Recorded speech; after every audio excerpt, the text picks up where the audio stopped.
জাগরণের প্রত্যেককে স্বাগত জানাই।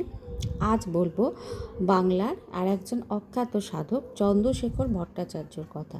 চন্দ্রশেখর ভট্টাচার্য মতান্তরে চন্দ্রশেখর চক্রবর্তী। তখন সুলতানি আমল চলছে, দ্বাদশ শতাব্দীর বাংলা।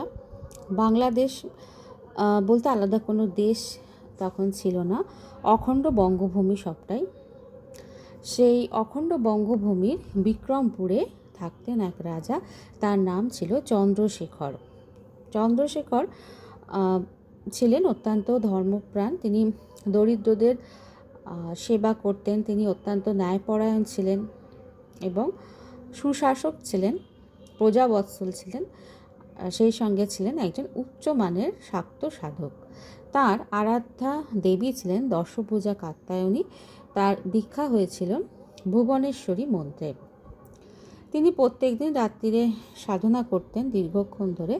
তো চন্দ্রশেখরের বিয়ের যোগ এসে গেছে, তার বিয়ের সময় এসে গেছে। তার পিতা অনেক দিন ধরেই তার জন্য পাত্রী খুঁজছেন এবং দেবীর কৃপায় একজন পাত্রী পাওয়া গেল। চন্দ্রশেখরও রাজি হলেন বিয়ে করতে, কিন্তু পাত্রীর নাম তখনও তিনি জানতেন না। বিয়ের রাত্রির ঠিক আগের রাত্রিতে চন্দ্রশেখর পাত্রীর নাম জানতে পারলেন। তার পাত্রীর নাম ছিল ভুবনেশ্বরী। শুনেই তিনি খুব ভেঙে পড়লেন। তার নিজের ইষ্টদেবী, যাকে তিনি সবসময় মাতৃজ্ঞানে পূজা করছেন, সেই যে নামে তিনি জপ করছেন, সেই ইষ্টদেবীর নামের এক মেয়ের সাথে তার বিয়ে হবে, এটা তিনি মেনে নিতে পারলেন না। তিনি ভাবলেন যে তিনি ভীষণ ডিপ্রেশনে, অবসাদে চলে গেলেন এবং তিনি অনেক ভেবে ঠিক করলেন যে না, এই জীবন রেখে আর কোনো লাভ নেই, আমি শরীর ত্যাগ করব। তো যেমন ভাবা সেই মতো তিনি রাত্রিবেলা কাউকে কিছু না বলে বেরিয়ে পড়লেন। একটি ভেলায় চড়ে বিক্রমপুর থেকে ব্রহ্মপুত্র নদীর দিকে রওনা দিলেন। তিনি মনে মনে ঠিক করেই নিয়েছেন যে এই মধ্যরাতে ব্রহ্মপুত্র নদীতেই তিনি আত্মবিসর্জন করবেন, শরীর ত্যাগ করবেন।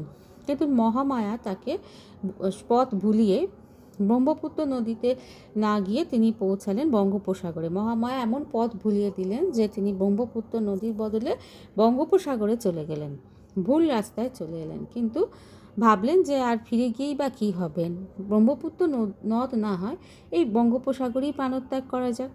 তিনি যখন ঠিক প্রাণত্যাগ করতে যাবেন, ঝাঁপাতে যাবেন নদী সাগরে, ঠিক সেই সময় তার একটা অদ্ভুত অলৌকিক দর্শন হলো। তিনি দেখলেন যে একটা ছোট্ট মেয়ে একটা নৌকায় করে সমুদ্রের এদিক ওদিক ঘুরছে। তা দেখে তিনি খুব আশ্চর্য হলেন। কে এই মেয়ে? এই মাঝরাত্রের অন্ধকারে তার দেহ থেকে যেন অদ্ভুত একটা আলোক রশ্মি বেরোচ্ছে। কি দিব্য তেজ, যেন সাক্ষাৎ দুর্গা। রাজা মেয়েটিকে জিজ্ঞাসা করলেন, মা, তুমি এই মাঝরাত্রে এই নির্জন সমুদ্রের মাঝে কি করছো? তোমার এই ভীষণ সমুদ্রে ভয় করছে না? রাজার কথা শুনে মেয়েটি হেসে বলল, রাজা, চিরকাল তো আমি ভক্তজনকে ভবসাগর থেকে উদ্ধার করে আসছি, এই তুচ্ছ সমুদ্রে আমার ভয়? মেয়েটি এসব কি বলছে? রাজা ভাবছেন। ওই সময় মেয়েটি জিজ্ঞাসা করল, রাজা, তুমিই বা মাঝরাত্রে এখানে কি করছো? রাজা মিথ্যে কথা বলতে পারলেন না, তিনি সমস্ত সত্য কথাই মেয়েটিকে বললেন। তার বিয়ে ঠিক হয়েছিল এবং ভুবনেশ্বরী দেবীর কথা বললেন, সব বললেন। রাজার কথা শুনে মেয়েটি হেসে বলল, আরে মূর্খ রাজা, স্ত্রীও সমস্তা সকলা জগৎসু। এই তুমি শাক্ত, তুমি যে মহামায়ার উপাসনা করো, সেই মহামায়া বা মা দুর্গা এই সকল মেয়ের মধ্যে, সকল স্ত্রীর মধ্যে আছেন। এই তুমি শক্তির উপাসক, এই তোমার শক্তি সাধনা ছিরি। রাজা তখন বুঝতে পারলেন যে এই মেয়েটি কোনো সাধারণ মেয়ে নয়, স্বয়ং দুর্গা। তিনি তখন দু হাত জোর করে প্রণাম করে কাঁদতে কাঁদতে হাঁটু গেড়ে বসে পড়লেন সেই মেয়ের সামনে। বললেন, মা, এই অধমকে দেখা দিলে মা, আমার বুদ্ধি শেষ হয়ে গেছিল, তুমি আবার আমার বুদ্ধি ফিরিয়ে দিলে, আমার সমস্ত ভয়, শঙ্কা, মায়া, ঘৃণা দূর করে দিলে। হে মা, বলো তুমি কি চাও আমার কাছে? তুমি যা বলবে, তুমি যা আদেশ করবে, আমি তাই করব। মা দুর্গা তখন সেই মেয়ের ভেষে বরাভয় মুদ্রা দেখিয়ে বললেন, বেশ রাজা, আমার কথা মন দিয়ে শোনো। তুমি বাড়িতে ফিরে যাবে, যেই কন্যার সাথে তোমার বিয়ে ঠিক হয়েছে তুমি তাকেই বিবাহ করবে, এর অন্যথা করো না। ঠিক 7 দিন পর তুমি সুগন্ধা নদীতে স্নান করতে যাবে। সেই নদীতে স্নান করার সময় তুমি কাত্যায়নী ও মদন গোপালের দুটি মূর্তি পাবে। তুমি ওই মূর্তি নিয়ে নদীর দক্ষিণ দিকে গমন করবে। নদীর দক্ষিণ দিকে একটি চন্দ্রাকৃতি দ্বীপ আছে, নাম চন্দ্রদ্বীপ। তুমি সেখানেই বসবাস করবে, রাজত্ব করবে, তুমি হবে চন্দ্রদ্বীপের রাজা। এই বলে সেই দেবী চলে গেলেন সেখান থেকে। দেবী অন্তর্ধান করলেন। রাজা দেখলেন যে তিনি ঘরের সামনেই দাঁড়িয়ে আছেন, নিজের বাড়ির কাছে সামনেই দাঁড়িয়ে আছেন। এও এক মায়া বটে। তিনি গৃহে ফিরে আসলেন। ধুমধামের সঙ্গে তার ভুবনেশ্বরী দেবীর সাথে বিয়ে হয়ে গেল। 7 দিন পর 606 বঙ্গাব্দে অর্থাৎ ইংরাজি 1199 সালে তিনি দেবীর নির্দেশ অনুযায়ী সুগন্ধা নদীতে স্নান করতে গেলেন এবং দেবীর কথা মতো তিনি স্নান করার সময় কাত্যায়নী ও মদন গোপালের দুটি মূর্তি পেলেন। এবার তিনি তার বিশ্বস্ত অনুচর দনুজ মর্দন রায়কে সঙ্গে করে সুগন্ধার দক্ষিণে চলে গেলেন।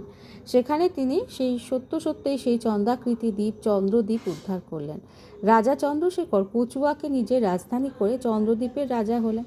তিনি বিক্রমপুর থেকে আরও কিছু ব্রাহ্মণ ও কায়স্থদের এই চন্দ্রদ্বীপে আনালেন। তবে চন্দ্রশেখর চন্দ্রদ্বীপে বেশি দিন রাজত্ব করেননি।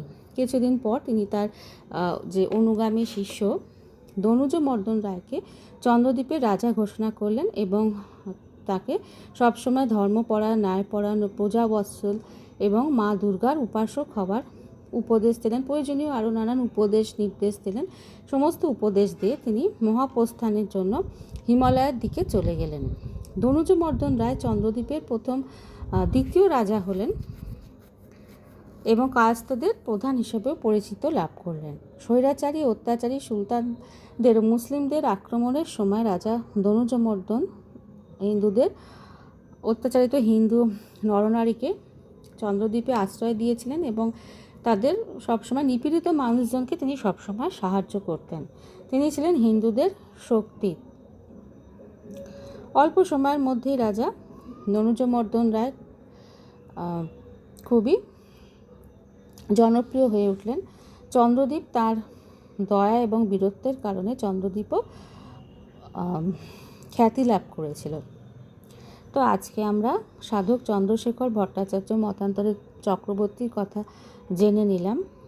আপনাদের কেমন লাগলো জানাতে ভুলবেন না। আমাদের পাশে থাকবেন, আমাদের সাথে থাকবেন। জগৎ জননী প্রত্যেকের মঙ্গল করুক। জয় মা।